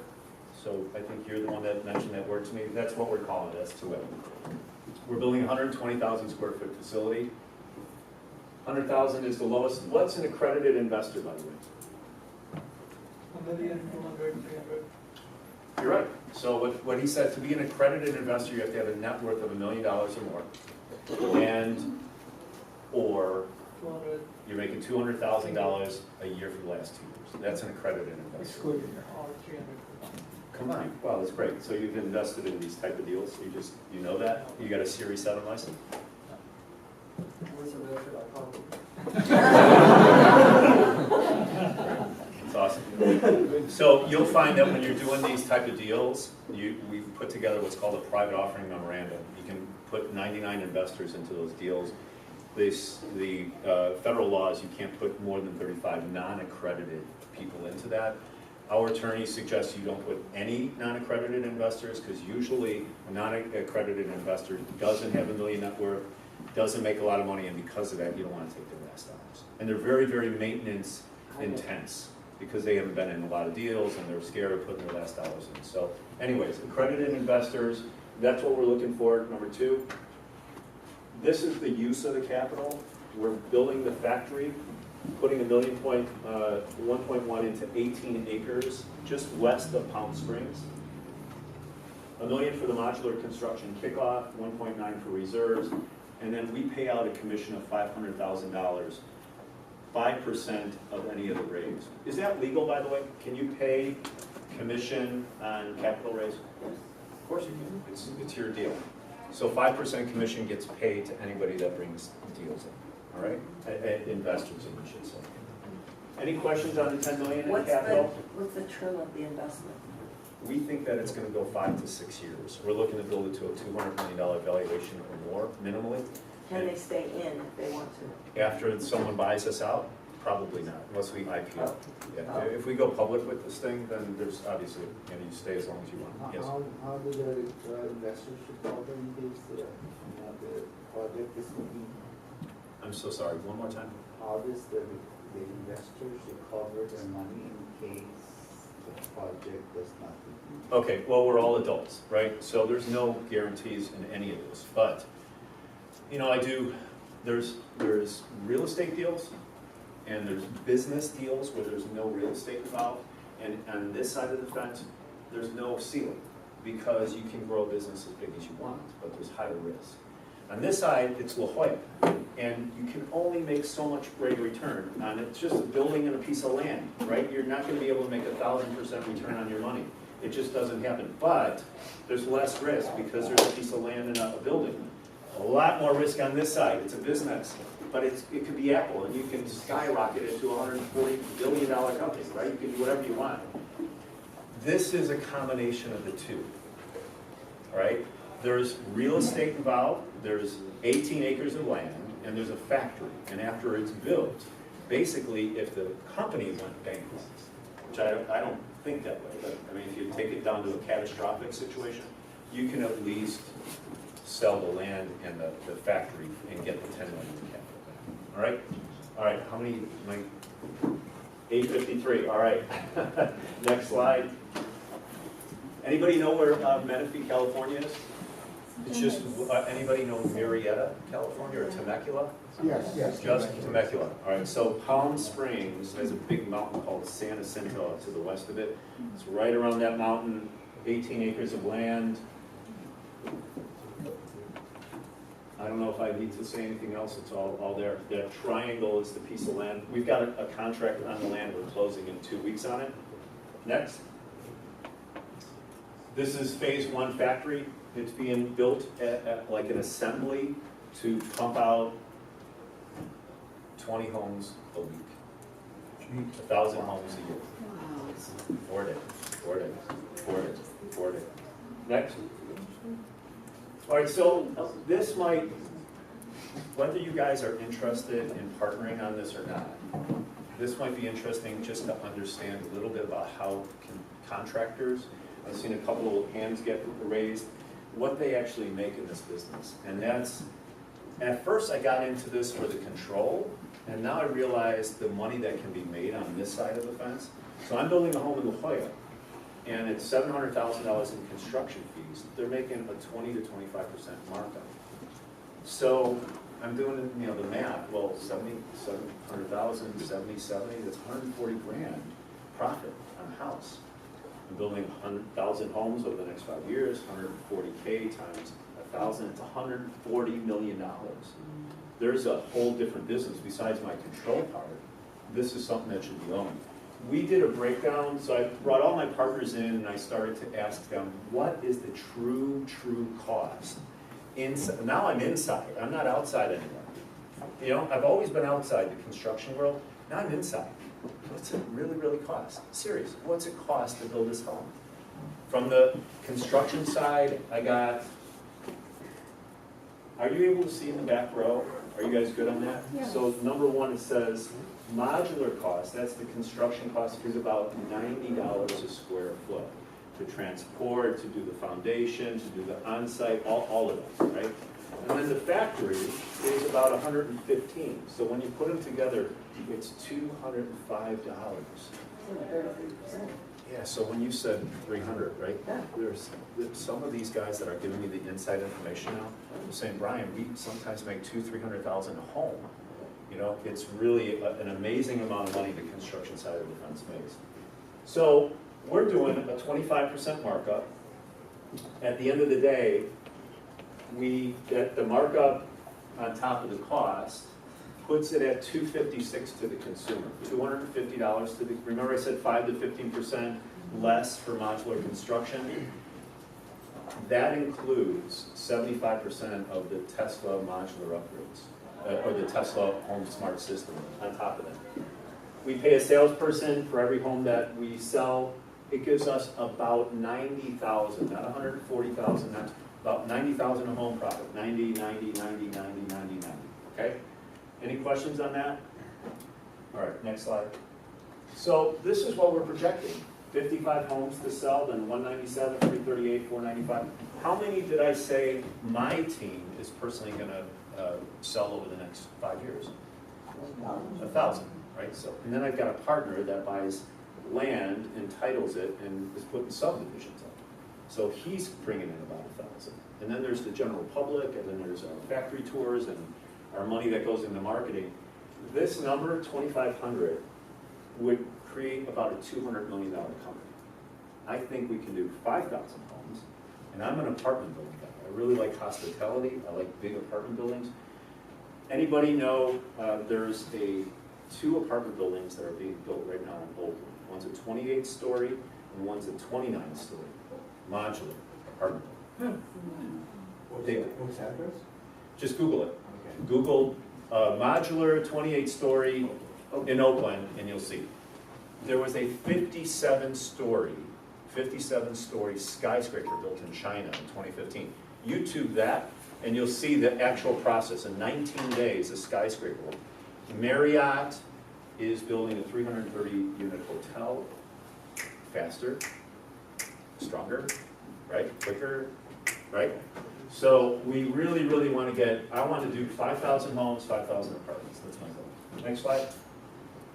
A guy that comes in 100,000, original capital is returned in the first 30 months, and then after that, we have half of the money that comes in from the business, half going to the company for growth, and half of it as distributions, okay? Half it, 50-50. So as we calculate, and by the way, if you guys are interested in any of this, I'd say probably go to you guys, and then you guys could send them to us, or however you guys want to do this. But at the end of the day, all of this is, there's so much more detail in what we call our private offering memorandum. When you add the distributions and you total it, next, capital back, distribution, all the way, and then we sell it for $200 million. When you sell a company, a business, like, let's go back to this, how do you value the sale of a company, typically? Anybody? Multiple P. Multiple P. So you times the amount of income that's coming in, typically by what number? 5. 5. I'm going 3. So 3 times our net that year is 70 mil times 3. Should be a $200 million company. If I go 5, right here, it's a $350 million company. What if I go public? What's the times? What is it? Is it 10? It's 19. Wow. Yeah, it's by the industry. Absolutely by the industry, right? That's the standard for development. Yeah. But it's not 5. It's definitely not 5. So that is our projections. I think we're going to shatter them, basically. We got the 10 million in the first, by the way, we've had this offering out for about 2 weeks now. In the first couple days, we got a couple people that wanted to buy the whole 10 million. We're not interested in it. We'd rather have strategic partners. Ultimate world would be one guy comes in for $1 million and he says, Brian, we want to immediately have you build apartments and homes for us because we want to control. We want to be part of this and have you build for us. We've got one partner right now at $5 million for that. We've also got about 10 small people. Small, I'm talking about 100 to 150,000. So we've got about 6 to 6.5 gone. So I'm looking for the last 3.5, but I'd really, really like you guys to be strategic, okay? Do we have any last slides? We have 165 homes pre-order, in other words, contracts ready to build as soon as the factory's up. A pipeline of 200 plus homes, that's really should be 2,000. It's amazing.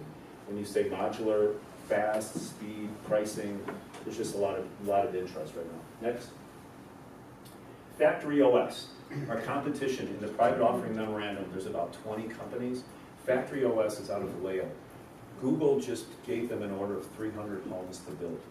So and this guy was doing traditional stick build for 20 years in his life. 2014 he changed, he built a factory in Vallejo, 240,000 square foot factory. He just got an order from Google for 300 homes. These guys are out of Idaho and they build only apartments. And their charts are, it's just skyrocketing for them. So that's a couple of the competition. Unique selling proposition, I think our executive team's experience, the combining the Tesla smart home technology with modular homes, the integration of construction and the factory together. There's not a lot of that, so we control both sides. If you own a construction company and you're taking all these orders, but you don't own the factory, you've lost control of that side, right? I want to integrate the two together. And then lastly, direct business from the CXO affiliate. So Brian and John, the two of us, have companies outside of this company that help to support. In other words, if John and I just simply build our own stuff with this company, the company will be extremely profitable. If we add the general public and apartment buildings and all of that, I think this thing goes nuts. I have about 2 minutes left. Oh, I'm sorry, it's 9:02. Can I take 1 or 2 last questions? Sir, this is very interesting, right? Do you want to continue? All right, well, I'll take 5 minutes of questions, and then after that, we'll disperse, and you guys can hit us solo on you guys, and anything I can answer. So if you have a client who purchased a property and can convert it over to multi-units, this might be something, so how do we get in touch with you in order to find out how that works, or the whole process and zoning or what have you? So that's happening to us almost every hour. In other words, people are coming at us wanting, information because of some of those things that we talked about. We're gonna have 2 sales offices. One's gonna be in Northern California, probably in Mountain View or Palo Alto. Just like an Apple store where you walk in and then you're gonna see the computer video monitors and you're gonna be able to talk to the salespeople. You'll see the designs that we've already put together on the website. All that stuff will be in place October 1st. Mountain View or Palo Alto. In between now and then, we can just exchange cards and we'll talk. Okay? Yes? I'm in a position to actually invest directly, Sure. but I do have someone that would be super interested. How do we follow for the offering? Yeah, you could talk to these guys. This lady is our director of investor relations, and then we also pay commissions out. So we could work on that. You brought up something that I want to make sure everybody's aware of. Sometimes people don't have the liquidity to invest, but they have an IRA rollover. So in long-term investments, La Jolla? No, wait. It was too short, it's quick. But we allow an IRA rollover of 401k into a longer-term investment. So that's a possibility. It goes through a trust company. It takes a little bit longer to get the cash in, but it's possible. Any last questions? All right, so I'm going to conclude tonight by saying this.